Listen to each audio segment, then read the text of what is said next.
Mindset তৈরি থাকবে, মানে মাইন্ডসেটটা আধ্যাত্মিকতার দিকে, স্পিরিচুয়াল লাইনের দিকে। হুম হ্যাঁ, হুম আর একটা বিদেশে যাবার একটা মানসিকতা থাকবে। আর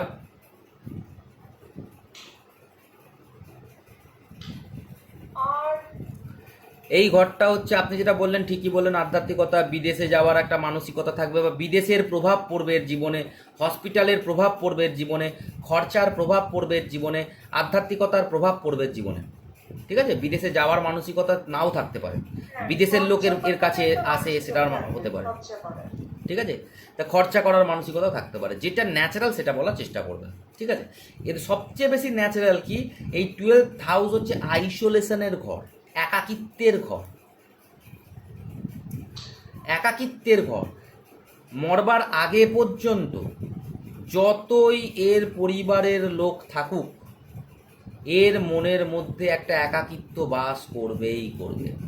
একটা দুঃখী ক্যারেক্টার যেরকম হয়, একাকিত্ব, উদাসীন, হ্যাঁ, বা আপনি যেটা দেখবেন একাকিত্ব, উদাসীনতা, এগুলো ভক্তিযোগে বেশি কাজ করে। যারা ভক্ত হয় ভগবানের, তাদের মধ্যে এই ব্যাপারটা বেশি বেশি কাজ করে, এবং সাংসারিক লোকেদের মধ্যেও এটা কাজ করে, কিন্তু সেটা নেগেটিভলি কাজ করে। সাংসারিক লোকেদের মধ্যে এটা একাকিত্বটা নেগেটিভলি কাজ করে। সবাই আছে, সব কিছু আছে, তারপরেও নিজেকে একা মনে করা। বোঝা গেল? হ্যাঁ কি না? হ্যাঁ, তাহলে এই লগ্নপতি 12th হাউসে থাকলে হসপিটাল যাওয়ার যোগ তৈরি হয়, বিদেশ যাত্রা যাওয়ার যোগ তৈরি হয়। তার কারণ হচ্ছে দ্বাদশ ভাবের প্রভাব তার লগ্নের ওপরে থাকবে, এবং সবচেয়ে বেশি যেটা হবে সেটা হচ্ছে তার জীবনে খরচা ছাড়বে না তাকে। সব সময় কোনো না কোনো বিষয়ে ব্যয় সে করবেই করবে, আধ্যাত্মিকের দিক থেকেও করবে, রোগের দিক থেকেও করবে, বিদেশ যাত্রার দিক থেকেও করবে, নিজের ইচ্ছাপূর্তির জন্যেও খরচা করবে। কিন্তু সব কিছু করা, সব কিছু থাকার পরেও একটা আইসোলেশন, একাকিত্ব মনের মধ্যে কাজ করবে, এবং জীবনের অনেকটা অংশ একে একাও থাকতে হতে পারে, কারণ একার প্রভাব। এইবার আমি যদি একে ওই একা থাকার মতন পজিশন না করে দিই, তাহলে একে হাজার রেমেডি করেও এর জীবনে ভালো কিছু করাতে পারবেন না। আমাকে কি করতে হবে, এ যদি দুঃখী হয় আমাকে বলে দিতে হবে যে আপনার জীবনে একা থাকাটাই সবচেয়ে বেস্ট, আপনাকে একা থাকতে হবে। এবং কোথায় একা থাকলে আপনি সবচেয়ে বেশি আনন্দিত হবেন, সেটা হচ্ছে আধ্যাত্মিক জগতের জায়গায়। আপনি নিজেকে ভক্ত হিসাবে মেডিটেট করুন, আপনি ভগবানের ভক্তি লাভ করুন, তাতে আপনার জীবনে আমূল পরিবর্তন আসবে এবং আপনার জীবনে খুশি আসবে, আনন্দ আসবে। আদারওয়াইজ সাংসারিক দিক থেকে আপনি যদি এগোন, সেক্ষেত্রে আপনাকে ধরে নিতে হবে অনেকটা অংশ আপনাকে একা থাকতে হবে।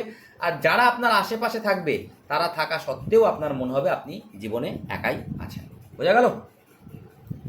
এ যোগা করতে পারে, যোগার দিকে এ মানে মেডিটেশন, যোগা যা যা আছে সেগুলো করতে পারে, অবশ্যই করতে পারে। এই ধরনের কাজ করতে পারে, হসপিটালে কাজ করতে পারে, সেটাই বলছি। হসপিটালে কাজ করান একে দিয়ে, বিদেশে বাইরে বাইরে পাঠিয়ে দিন, বাইরে পাঠিয়ে কাজ করান বিদেশে গিয়ে। কিন্তু একে একা থাকতে হবে, আইসোলেশন থাকতে হবে, এবং মনের মধ্যে একটা একাকিত্ব থাকবে। তাহলে বোঝা গেল আজকে কিছু নতুন শিখলেন।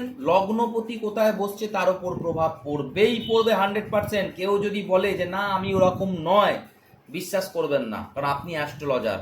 যে বলছে সে নিজেও জানে না, সে নিজে কোনোদিন সেটাকে নিয়ে অনুভবই করেনি। যখন সেটা করবে তখন সেটা সে বুঝতে পারবে, আদারওয়াইজ হবে না। বুঝতে পেরেছেন? আপনি কাউকে কোনো নেগেটিভ কথা বললে সে প্রথমে নাই বলবে, সে আপনার সামনে ওরকম বলবে না, কিন্তু কারণ সে নিজেও রিয়েলাইজ করেনি। আপনার যেটা কর্তব্য, আপনার যেটা দেখছেন সেটা আপনাকে পরিষ্কার বলতে হবে। আমি আপনার চার্টে এটাই দেখছি, এবার আপনি কি বলবেন সেটা আপনার ব্যাপার, কিন্তু আপনার চার্টেতে আমি এটাই দেখছি আর আমি এটাই শিখেছি, তাহলে এটাই হলে এটাই হবে। আদারওয়াইজ আমি জানি না আপনি যেটা বলছেন আপনি কি বলছেন। যদি এরকম বলেন তাহলে পরবর্তীকালে সেই লোকটা স্বীকার করবে যে হ্যাঁ আপনি যেটা বলেছেন অবশ্যই কিছুটা ঠিক। 100% হয়তো নাও বললে বলবেই বলবে, কারণ প্রথম প্রথম মানুষ স্বীকার করবে না। ঠিক আছে, তাই মাথায় রাখবেন 3টে ভাব সবচেয়ে নেগেটিভ মানসিক দিক থেকে: 3rd house, 6th house, 11th house. সবচেয়ে নেগেটিভ 11th হাউস, তারপরে 6th হাউস, তারপরে 3rd হাউস। মাইনার নেগেটিভ হচ্ছে 3rd হাউস। তারপরে বলবেন আমার জীবনে কেন এত সমস্যা, দারুণ, তারপর তো আরো শিখতে হবে। আপনি একটা জিনিস এখন কি মানে আপনার ইউটিউব চোর হবে এটা এটা হ্যাঁ হ্যাঁ হ্যাঁ।